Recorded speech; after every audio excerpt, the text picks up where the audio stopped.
Now, the Australian Institute of Sport ruled me to be an unco back as a kid. That continues to be reaffirmed, and any opportunity I've got anywhere near it, it is confirmed.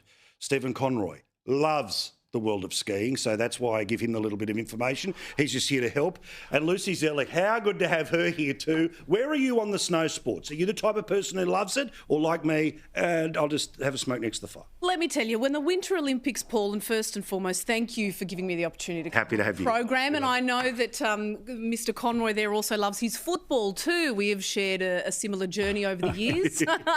But when it comes to ski sports, I would love to sit by the fire like you, and happy to tune into the Winter Olympics and barrack for Australia. Yeah, correct. But Stephen, though, he's licking his lips. How good's this going to be? Now, speaking of, what the hell is happening in Tasmania right now, Stephen, where, let's be honest, right? Now, OK, you know, we know the history that is taught, the left-wing version of the dismissal in and around the 70s, of course, reaffirmed by the Australian public. This is always left out of the textbooks, not once but twice after that moment.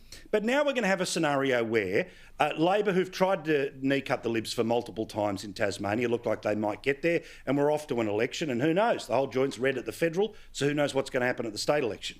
But do you agree with me that perhaps we should actually save these moments for when something maybe criminal has happened, something borderline criminal has happened? Because if pissing money against a wall is a reason to get rid of a government, can you join me down at Government House in Victoria tomorrow morning?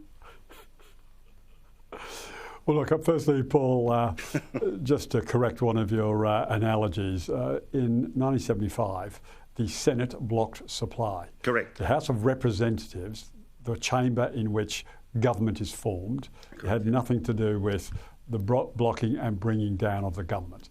What you have in Tasmania is a lower house that they decided they wanted to expand the number. I thought it was brave / courageous, to borrow from Sir Humphrey. And what this has led to is neither party was going to go close to a majority. So you were never going to have, as you had under the old Parliament, an easy path to, I think, 13 seats, or what is it now? Yeah, now it's 18. 17, 18 You need 18 now, Libs 14, Labor 10. Out of 35. So this was a decision, taken by the Tasmanian Liberal government, and it's ultimately come back to bite them. So, I mean, sometimes, you know, karma really does catch up with you. But people told them this would happen. Yeah, true. They said you won't form a majority, and now it's the floor of the House in which you choose the government. Yeah, I'm fluent in Conroy, and I think you agree. This is a monumentally incompetent government. Yeah, fine, fair enough. But an election's supposed to. What I'm saying, elections are supposed to solve that, aren't they, Lucy? Not the numbers on the floor. Now, again, we saw there was the minority government that's existed for multiple state governments all over the shop, for the Gillard government. Yes, constant pressure, but you've really got to pick your moment for when you want to pull one of these things on, and unless you've got unless you've actually got a plan to turn around the thing that you're claiming is broken, and I don't think this bloke's got any idea. We're citing a $10 billion debt. Yeah. So why don't we talk about all the other states and territories that are experiencing monumental debt? Why don't we talk about the federal debt that we're now staring down the barrel of, which is $1.1 trillion of debt? Correct. Why didn't we issue a no confidence vote in Victoria with Dan Andrews after the lunatic, if I could call him that as respectfully Feel free. as possible? It's late night. It's late You're in the night, Manco. Say what you want. Say what you want. But, you know, after that lunatic totally destroyed the city, right, through the COVID period. What about the monumental debt that's been left for David Crisafulli from the former Labor government in Anastasia Palaszczuk? Yes. So really, to issue a no confidence vote over something like this, and to think that the Liberal Party could lose its leadership over, let's be frank, a very controversial decision, and to quote Jackie Lambie, stick your stadium up your bum. I mean, come on. And Andrew Bolt rightly said, is this woman ever going to be able to just kind of rein it in a little bit? Because although she has... Keeps being rewarded for it. Well, she does, but maybe she's speaking to a core constituent of people who finally feel as though they're also being seen, because we're getting so caught up in political speak here. But I think to drag Tasmanians through this circus, who are also at the same time having to fend off, you know, threats from Tanya Plibersek over the salmon farming and the threat to 5,000 jobs already, they've been through enough. But also, there's such a north-south divide, and this is part of the extra members in Parliament, which helped produce those extra members, particularly those extras when it comes to Lambie that she wasn't able to hold on to, is that literally, look, and I love Tasmania, right? This is not me bagging it, it's just saying, literally, when there is a public holiday for the southern half of Tasmania that's at a different time of the year to the one for northern Tasmania, okay? So their politics and many other things end up being quite divided. Everyone's heard the number so far tonight, $9 billion and counting. Woohoo! When it comes to some of these climate change bills. Again, as Andrew said today, remember when Kevin Rudd said it would just cost $1? Just $1 per person. Reality, though, is we can't hide from it, Luce. Australia rehired them, and how?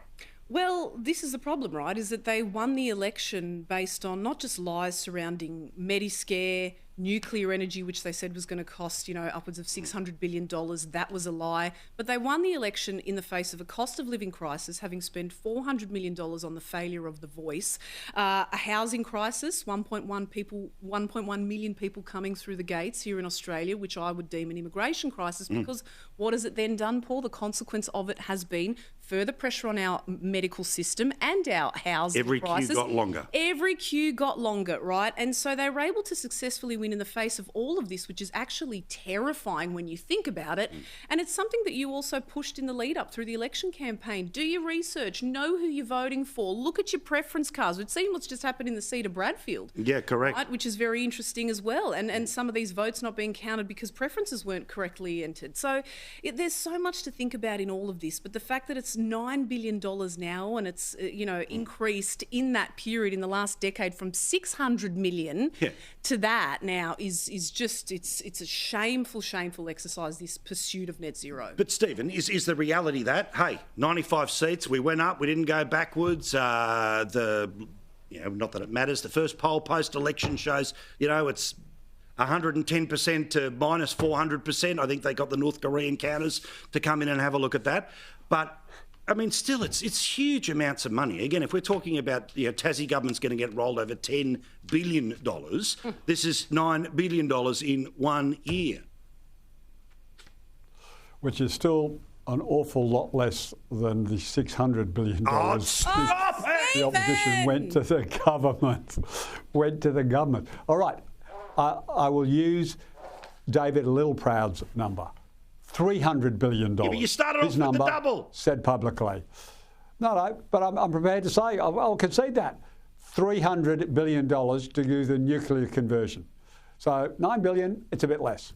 Yeah, but the CSIRO says that changing from the system that we've had to the three-wheel car now used to be $1 trillion, now it's $500 billion. $300 billion would be less than $500 billion, right? We agree on that basic maths?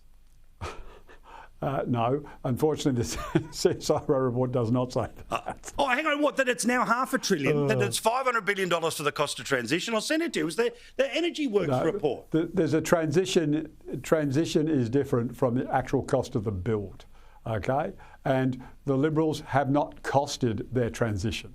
Okay, they got to 300 or 600, depending on who you want to believe, without covering transmission.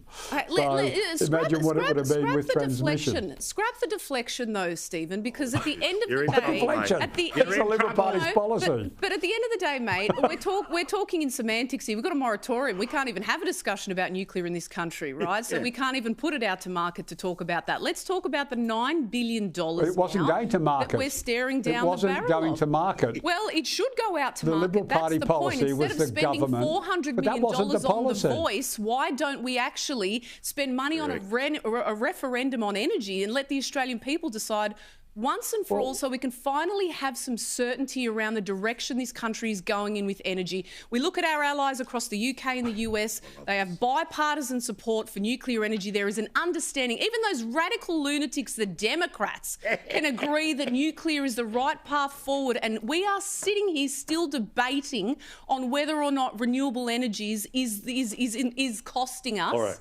billions of dollars. It is. That's a fact. I've got to get to Megan Kelly, so give me 30 seconds, Stephen. I'm glad you're happy for the lights to be on in the year 2040. Look at that. Not even going Good luck waiting till 2040 to get cheaper power bills and electricity on. I like this. Can we do it again, please? Good luck getting those transmission lines up by 2040. Thank you. You killed off all the farmland, Mr. Conroy. I love these too. Rip it in. I can hear you cheering from home. Thank you, Lucy. Thank you, Stephen.